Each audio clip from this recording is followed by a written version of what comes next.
Assalamualaikum warahmatullahi wabarakatuh.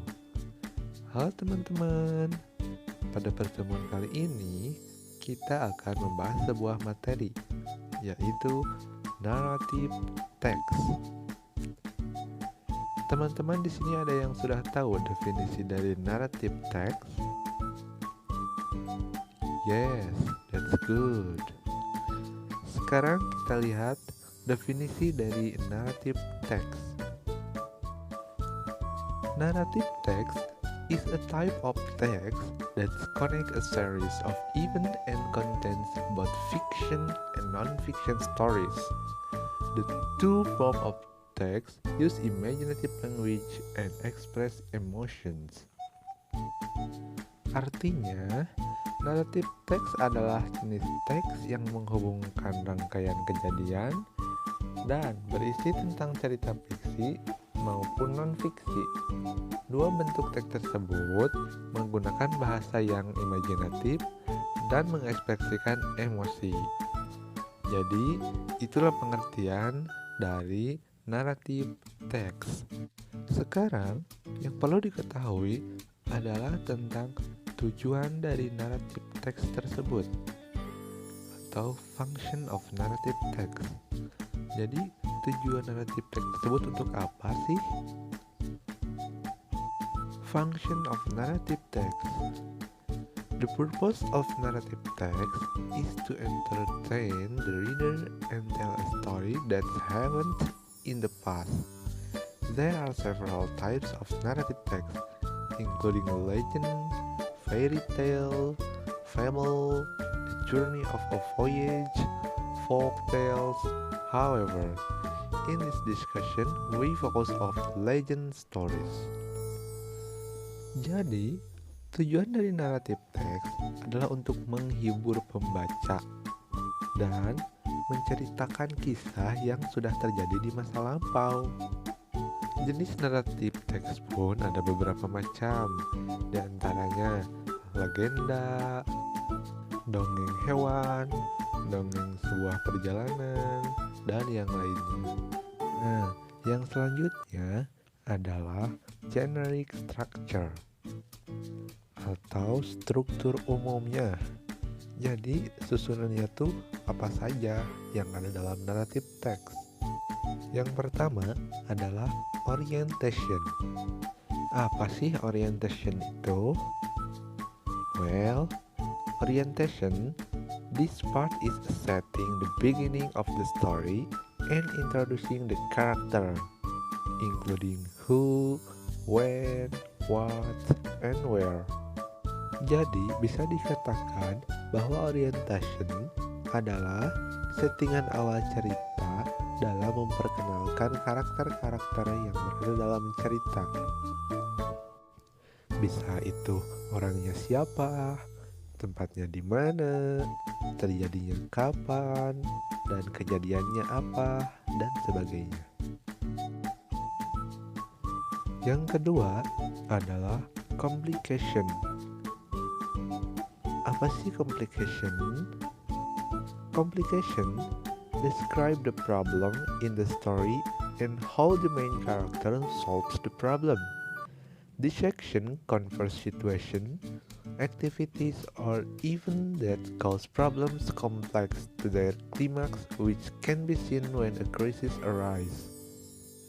Nah, jadi dalam part ini menceritakan bagaimana si karakter utama menyelesaikan permasalahannya yang meliputi situasi, kegiatan, atau kejadian yang menimbulkan sebuah masalah.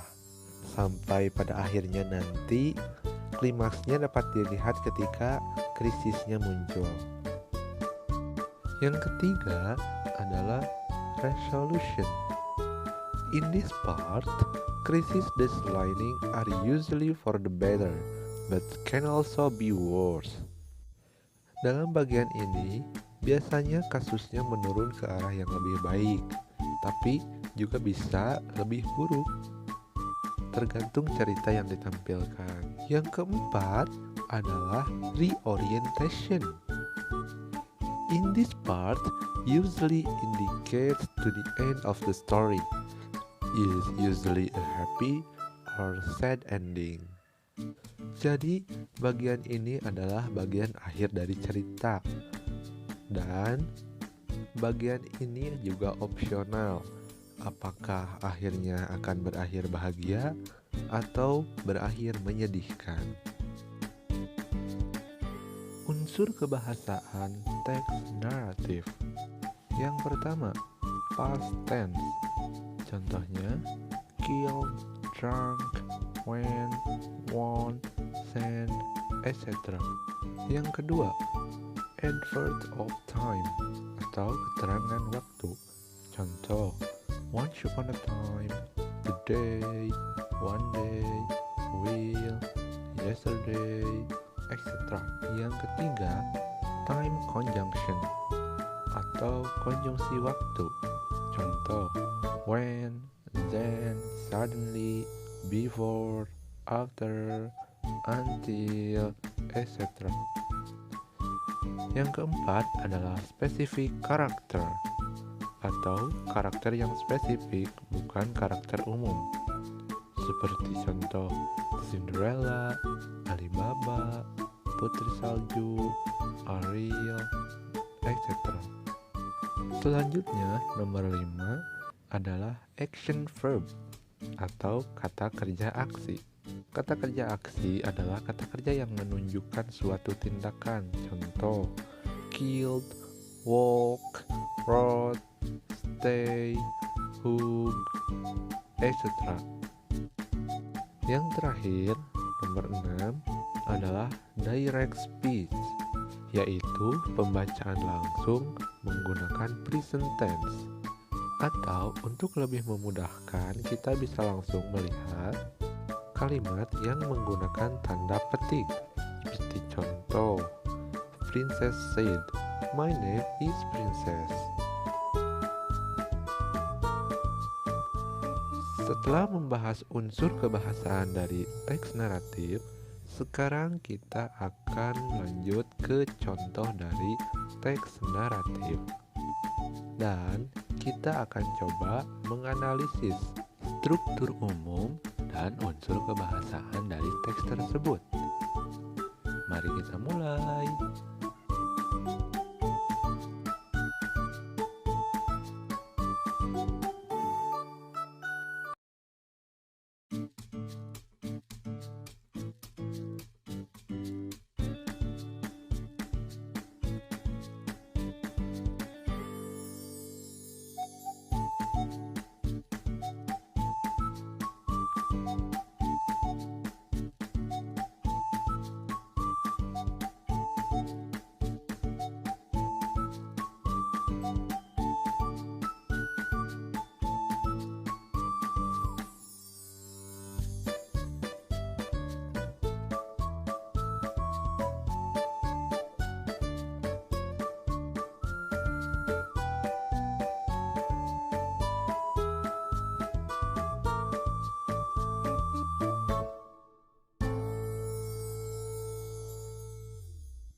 Nah, sampai di situ dulu ya teman-teman. Dengan adanya video ini, diharapkan kalian dapat membuat sebuah teks naratif dan juga menganalisis teks yang ada. Mohon maaf bila ada kekurangan. Wassalamualaikum warahmatullahi wabarakatuh.